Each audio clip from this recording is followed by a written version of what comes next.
Welcome to Gowan Webb Films. These are films about the diversity in Jewish life from the American Southwest to North Africa and beyond.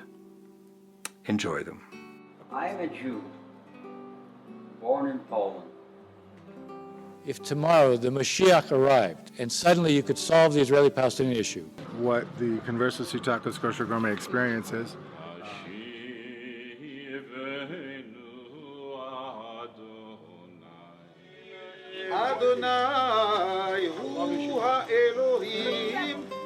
Join us on this journey as we look at Jewish life in its many dimensions.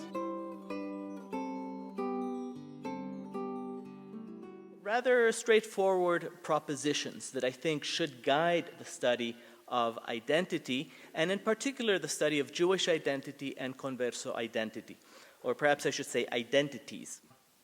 What's a nice Jewish girl doing in a place like this? When Ron and Gloria asked me to talk about my religious experiences and about how my background differed from other Jewish children growing up, I wondered if I had a story to tell. So perhaps I do have a story to tell, if for no other reason than it's part of the Jewish history of Santa Fe. My grandparents came to Albuquerque in 1905 to work with my grandfather's relatives, the Rosenwald brothers. And then they came to Santa Fe and opened up a department store, which is quite remarkable when you think of how it must have been then. The Staubs and the Ophels, but they set up stores in Santa Fe, in Taos, and in Las Vegas, New Mexico. And the stories of these early families are intriguing. The people we're talking about, these pioneer Jews, were almost entirely, there are a few exceptions, German Jews. So, you want to add to that? Sure. I think of the Jews in New Mexico as cultural brokers in many cases. Cultural brokers are people who belong to one culture but get along really well with other cultures. Today, what was the estimate? About 20,000 of New Mexico's 3.5 million people are Jews, but what a tremendous influence this small group made on the whole territory and the state. We're going to be talking about the Jewish Kulturbund mainly in Berlin between 1933 and its demise in 1939. Getting started quickly, on the 1st of April of 1933, there was a methodical boycott of Jewish goods, doctors, and lawyers, and merchants. 6 days later, on April 7th of 1933, all non-Aryans were eliminated from civil service. That included musicians playing in symphony orchestras. The Warsaw Ghetto Uprising, as the first mass revolt in a major city in Nazi-occupied Europe, became a symbol of Jewish resistance to Nazi oppression, inspiring similar revolts in Bialystok and in Minsk, as well as uprisings in Treblinka and Sobibor later in 1943.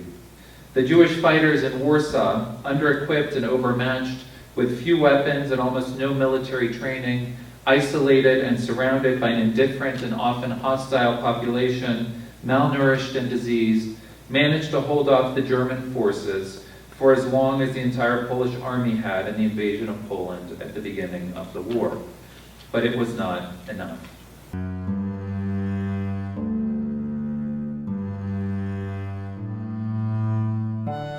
I'm Marcia Torvin, and I'd like to welcome you to our program this afternoon from Superman is Spiegelman, Comics and a Graphic Novel. Please join me in welcoming Professor Lawrence Ralph.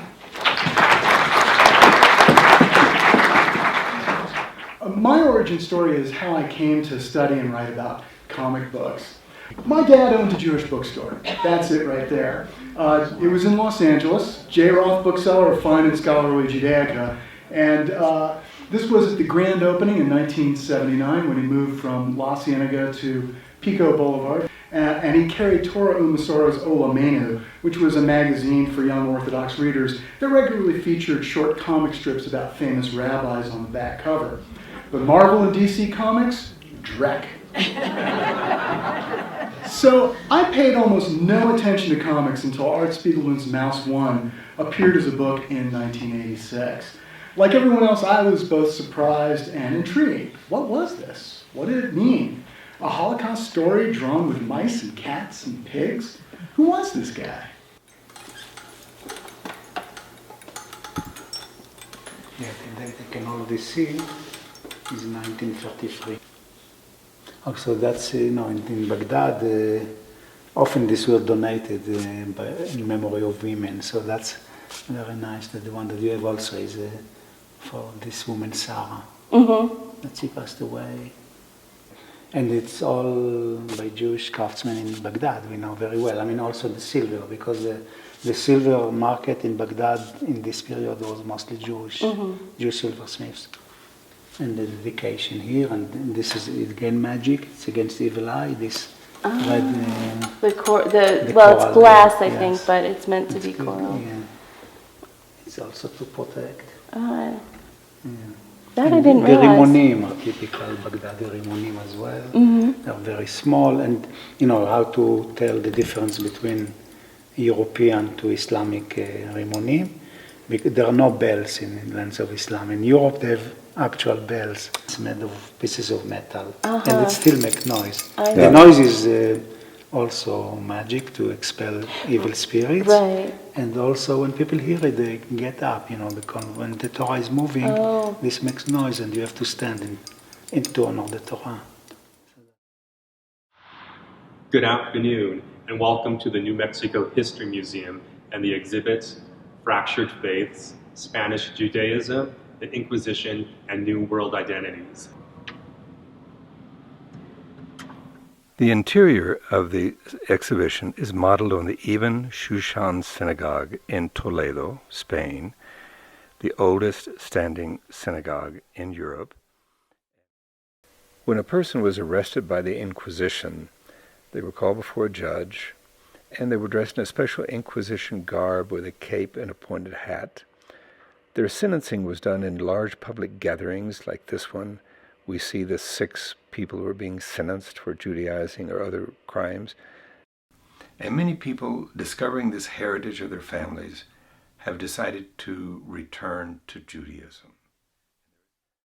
From a man wearing a prayer shawl and holding an image of the Virgin, to a cross that contains a Hanukkah and a Magen David, we have these feelings being explored. Isabel Medina Sandoval expresses this very well when she says, "On the fringe I wander, boundary of periphery, wondering just where I belong." I was brought up Roman Catholic, and I learned Roman Catholicism. I was taught by the Jesuits, and when I came here, I connected to the Hebrew. I feel it in my heart, and it's a phonetic language. It's like Spanish. It's just like Spanish. Because I tell you, if I had known that there was a door that I could open, I would have opened it. And I didn't. It was the only one that made me know that there was a door that I could open was Rabbi Leon. And I agree with him that we're the future. Here in this community, there is a dichotomy.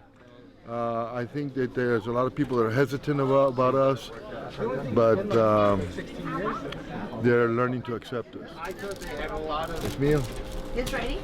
Thank you. The chipotle or horseradish? Deme chipotle. I think they had some real issues. Thank you. You're welcome.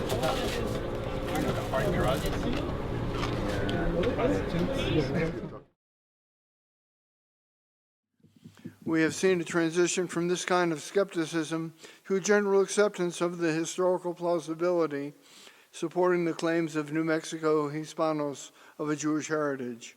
A number of synagogues have established outreach programs to assist those descendants of crypto-Jews who are exploring a relationship with Judaism, including Congregation Nahalat Shalom's Casa Sefarad in Albuquerque, B'nai Zion in El Paso, Sonia Loya's group out of Ruidoso, Texas A&M University Hillel Center, and Temple Beth Shalom here in Santa Fe.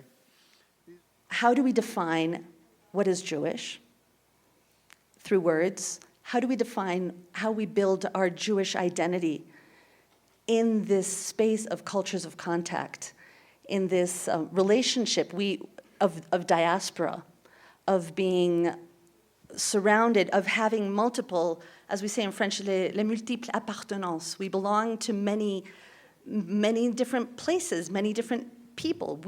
We are multiple as Jews, and as Sephardi Jews, even more so, because Sephardi Jews have multiple spectrum of languages constantly, and of literatures, and of texts, and of songs. So how does this negotiation define what it is to be a Jew, what it is to be a Sephardi Jew, what it means to be a Moroccan Jew?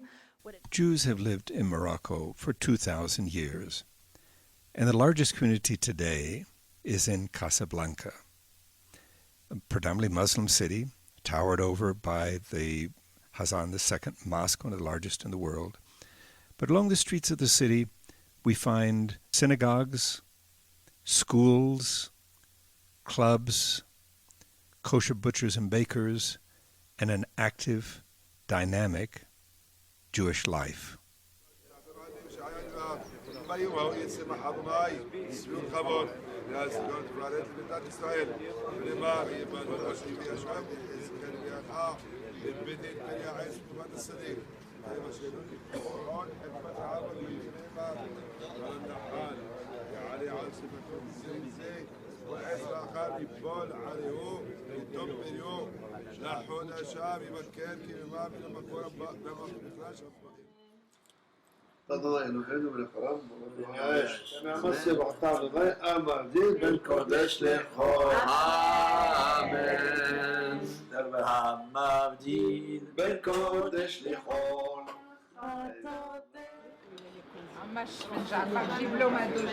Mais alors là, l'histoire de l'anneau, ça me reste dans la tête, ça me marque 22 minutes.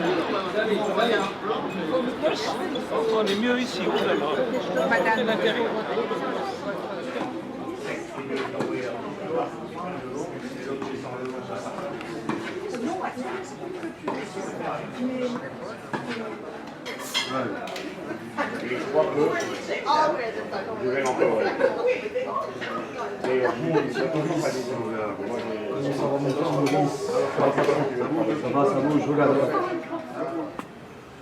Moi, je veux d'appui.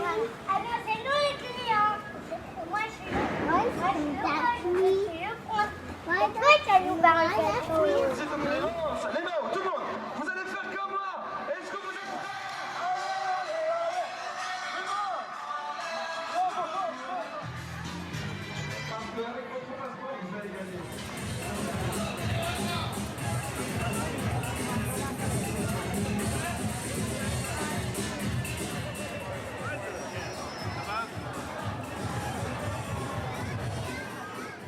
The Jewish community of Casablanca is a complex community of 2,500 people with many neighborhood-based synagogues.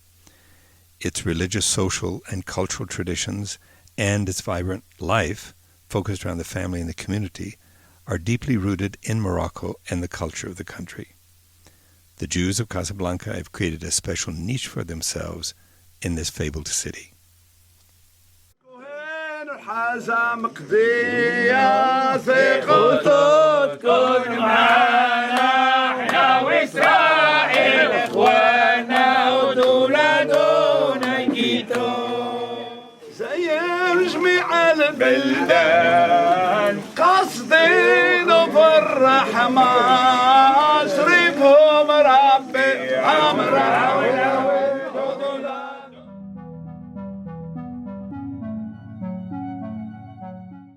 The Ibn Shushan synagogue was built in 1180 and is perhaps the oldest existing synagogue in Europe. The Jewish quarter of Toledo was attacked in the anti-Semitic riots of 1391, essentially destroying this vibrant community. Just down the street is the Sephardi Museum, which is located in the other surviving synagogue.